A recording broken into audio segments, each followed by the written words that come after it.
Vamos tentar trazer essa discussão um pouquinho mais pro meio, pro centro, pro muro. Rafael Cruz. Fala aí, galera, beleza? Que treta, hein? Essa delação foi sinistrona e assim, dessa vez foi até interessante que a gente chegou na, acho que talvez a primeira vez que tá todo mundo apoiando a Lava Jato, que é uma coisa bem interessante, bem legal que eu achei. E aí, assim, eu resolvi dar aqui minhas impressões sobre o que tá acontecendo. Se você não curte minha página no Facebook, eu vou deixar o link na descrição, porque lá eu já falei muita coisa mesmo que eu vi. E assim, que eu achei interessante, e agora eu vou dar uma resumida realmente no que eu achei interessante nisso. Esse vídeo pode ser dividido em duas partes.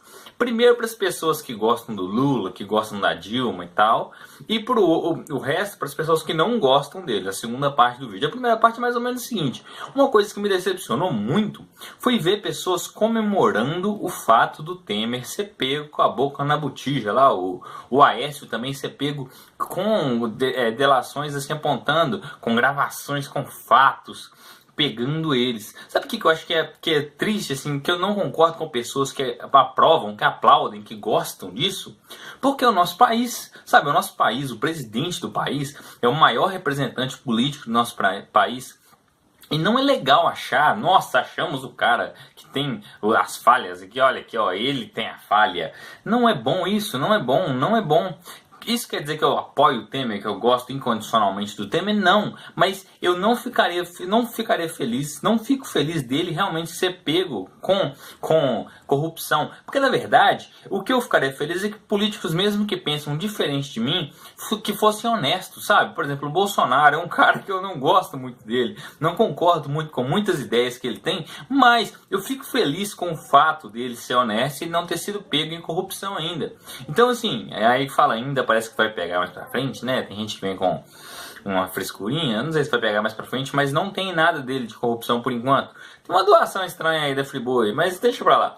Então assim, eu fico feliz com isso, sabe? Eu acho que seria bacana a gente querer ter políticos bons, políticos honestos, mesmo que pensassem diferente de nós, sabe? Por exemplo, eu fico feliz com isso e vejo muita gente que tá pirando aí, comemorando você ver um cara corrupto. Olha só, velho, eu fico feliz, não dá, sabe? Não dá. E outra que eu acho que eu não concordo em nada, é a galera que tava meio que achando que isso tava transformando elas em certas.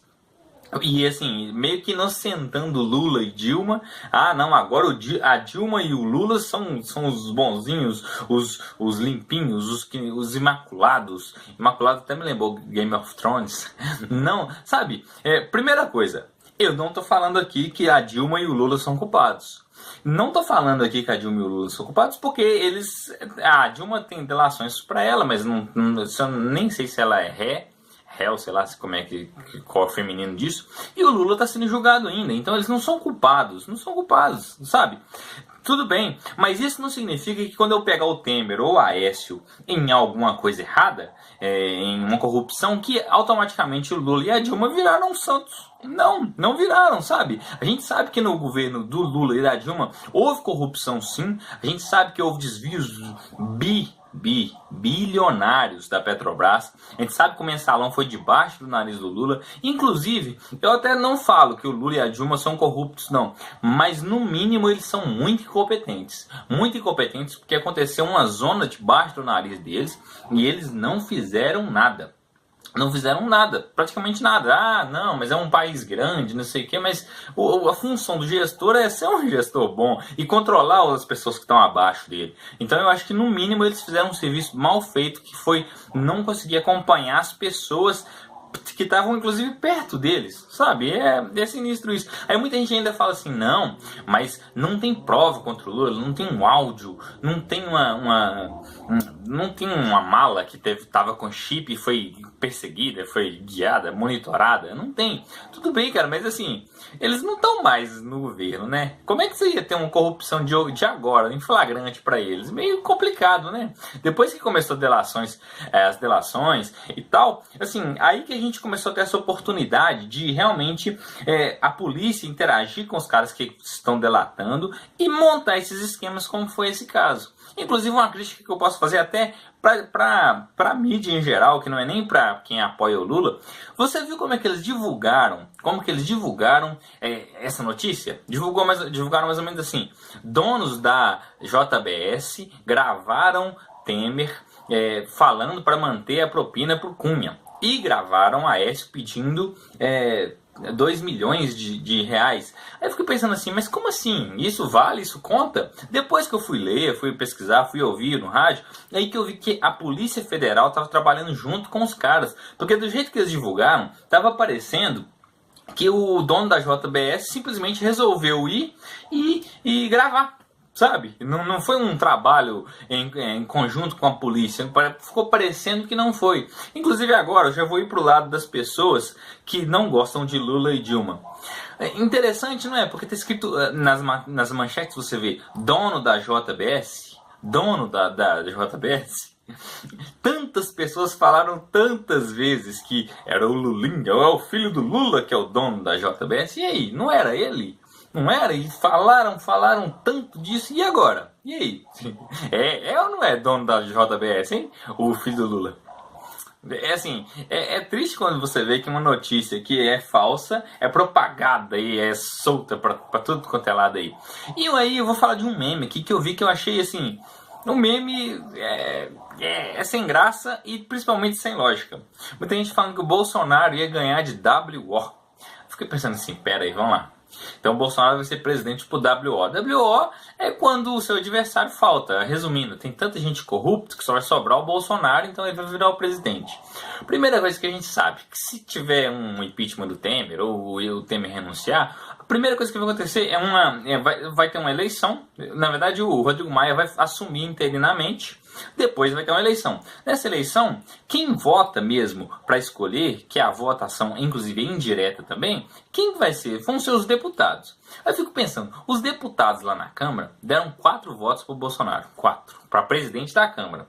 Quantos que eles vão dar para ser presidente do Brasil? Sabe? Se for a votação indireta, se não for o povo, nem os 12% do Bolsonaro que ele tem nas pesquisas aí eleitorais ele vai ter não, cara. 4% não dá nada de voto, não dá nada de voto. Então, assim, é sinistro isso, sabe? No máximo que o Bolsonaro pode ser candidato. Ou, aliás, se a gente tiver uma eleição, uma direta já, talvez ele tenha alguma chance sim. Mas aí a gente tem que pensar também que tem o Lula tem muita chance, né? E outro problema, na eleição que pode ter no Congresso, quem pode ter chance de ganhar essa eleição é o próprio Lula. É claro que o PMDB junto com o PSDB tem um peso muito forte ali na Câmara e a chance que tem deles decidirem quem seria o novo presidente é muito grande.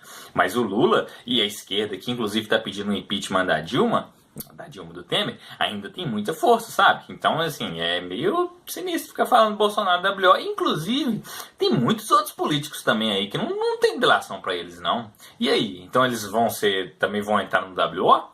O Jean Willis mesmo, até onde eu sei, não tem nenhuma delação pra ele aí. Quer dizer, então, que agora ele é o presidente perfeito. Sabe? Não, se ele é honesto, não tem nenhum inquérito contra ele. Presidente perfeito.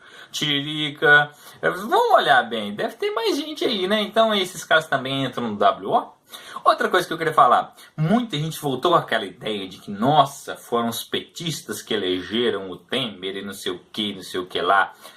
Quem votou no Temer foram as pessoas que votaram na Dilma? Foi sim. Mas quem definiu que foi melhor o Temer do que a Dilma e definiu que queriam o impeachment? Não foram as pessoas que votaram na Dilma. Não foram os petistas. Inclusive, eu vou me incluir nisso. Eu preferi o impeachment da Dilma e o Temer no governo do que a própria Dilma. Então, ainda que você não votou nela lá na eleição de 2014, você... optando pelo impeachment e optando por tirar a Dilma e colocar o Temer, automaticamente você deu um apoio pro Temer. Então, esse negócio de ficar falando, nossa, foram os petistas que elegeram o Temer, não sei o que lá. Assim, gente, eu acho que isso já passou da hora de parar de falar, né? Porque, querendo ou não, A pessoa apoiou o governo do Temer, sim, porque, assim, tudo bem que seguiu alguns passos da Dilma, sim, muitas das reformas que estão sendo propostas hoje, a Dilma queria propor e não tinha peito para isso. A Dilma, que é mulher, não tinha peito. O Temer, que é homem, teve peito para fazer isso. Propôs muita coisa. Então, assim, a pessoa acabou apoiando sim as propostas que o Temer queria fazer, as mudanças que o Temer queria propor. Então, ficar falando, nossa, tá vendo, petista, foi você que elegeu, eu acho assim que já passou de hora, né? E a última observação que eu faço é sobre a República falida. Nossa, o Brasil tá na República falida e não sei o que lá mais. E a solução agora é a monarquia. Inclusive eu falei isso hoje, foi até com o Marcos Ribas, falei muito com ele sobre isso. Porque assim, gente, vamos lá, numa monarquia, eu não sou expert em monarquia, não, mas eu sei que tem um parlamento, não é? Tem um parlamento, o parlamento elege o primeiro-ministro. Aí eu fico pensando, esse parlamento e o primeiro-ministro, eles não seriam mais ou menos os mesmos caras que estão hoje aí, como senadores, tal, como deputado, o primeiro-ministro poderia ser um tipo aí de presidente. Os elegíveis, as pessoas, os políticos não iam ser esses que estão aí hoje, sabe? Então, assim, por que realmente a monarquia ela iria salvar o país, sendo que ela é um sistema diferente que iria acabar usando os mesmos políticos, sabe? E aí eu ainda perguntei pro Marcos Ribas o seguinte, tudo bem, supondo que o Temer ele fosse lá o primeiro-ministro e tal, e fizesse uma cagada, tá, vai lá, vamos supor que chega o rei e fala, sai fora daqui, dá um pé na bunda dele. Não sei bem como é que funcionaria isso, porque deveria ter algum tipo de burocracia, mas eu acho que sim, tudo bem, vai lá que isso acontece. Mas já pensou se o próprio rei for o corrupto, sabe? Se o Temer fosse o rei, e aí? Como é que ficaria? Ele até falou, não, é muito difícil ter uma corrupção do próprio rei, porque em qual país que tem monarquia no mundo você já viu uma corrupção desse nível, um rei corrupto? Eu perguntei pra ele, tá, mas em qual país a gente vê um petrolão do nível do Brasil, sabe? Também não tem, não. Eu até falei com ele que a corrupção no Brasil é de outro mundo, sabe? A corrupção no Brasil é de outro mundo. Os políticos no Brasil são de outro mundo. Então, sei lá, sabe? Trocar o sistema, mas manter a mesma cambada de político aí não ia resolver muita coisa, sabe? Ah, não, vamos ter o rei pra chefiar, não sei o que. E não, sabe, cara? Não daria, vai. E como, não, aí se o rei for corrupto, a gente vai lá e tira o próprio rei. Não, mas espera aí. Aí entra um paradoxo interessante. Espera aí. Como que se tira um rei? Como que se tira um rei?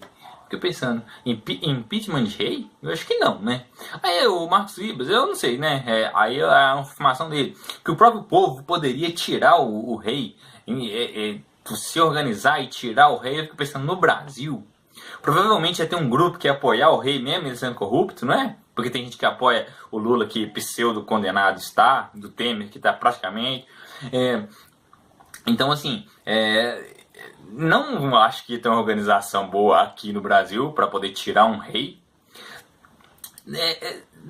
E outra coisa, se um rei que tem esse poder aí, ele facilmente pode ser tirado pelo povo que se organiza e tira ele, qual que seria realmente o poder que o rei poderia ter para controlar a corrupção? Porque se ele começasse a meter o bedelho lá e cutucar e mexer na ferida de muito político safado, o político podia esquentar as pessoas, para as pessoas irem lá e tirar o rei, sabe? Então, assim, eu vi tanta gente falando, nossa, a república caiu, agora a monarquia é a única que pode salvar o Brasil, não sei o que lá. Mas, na verdade, o problema não é o sistema político. Ao menos ao meu ver, o problema não é o sistema político. O problema verdadeiro do Brasil são os políticos e a impunidade. Como que um cara que está sendo, que está já negociando a delação premiada dele, os caras têm a falta de vergonha de conversar com o cara pessoalmente, o Temer não manda nem um laranja, a Aécio não manda nem um... Apesar que a irmã dele foi meio boi de piranha e já foi até presa. Mas o Aécio se envolve nisso, sabe? Eles não têm a sensação total de impunidade. Então, o problema não é o sistema político. Talvez possa ser um dos problemas, mas não é o maior problema. O maior problema é a sensação de impunidade. O maior problema é a falta de vergonha de político. O maior problema é a falta de acompanhamento da população. Esses são os maiores problemas, na verdade, sabe? Não é, nossa, vamos colocar o rei e resolveu todo o problema. Entendeu, galera? Esse é o recado. Eu acho que esse é um vídeo para ser odiado, para gerar o ódio de tudo quanto é lado, para ser xingado para tudo quanto é lado. Inclusive, eu acho que eu poderia aprofundar um pouco mais nesses temas para poder falar deles. Mas eu, de qualquer forma, quis dar essas opiniões preliminares aqui, iniciais. Eu pretendo falar mais depois também, mas tá aí esse vídeo. Comenta o que você achou. Você não é obrigado a concordar comigo, eu não sou obrigado a concordar com você, mas eu acho que dessa situação a gente tem muitos pontos para aprender, beleza? Valeu, pessoal, obrigado, um abraço, até a próxima.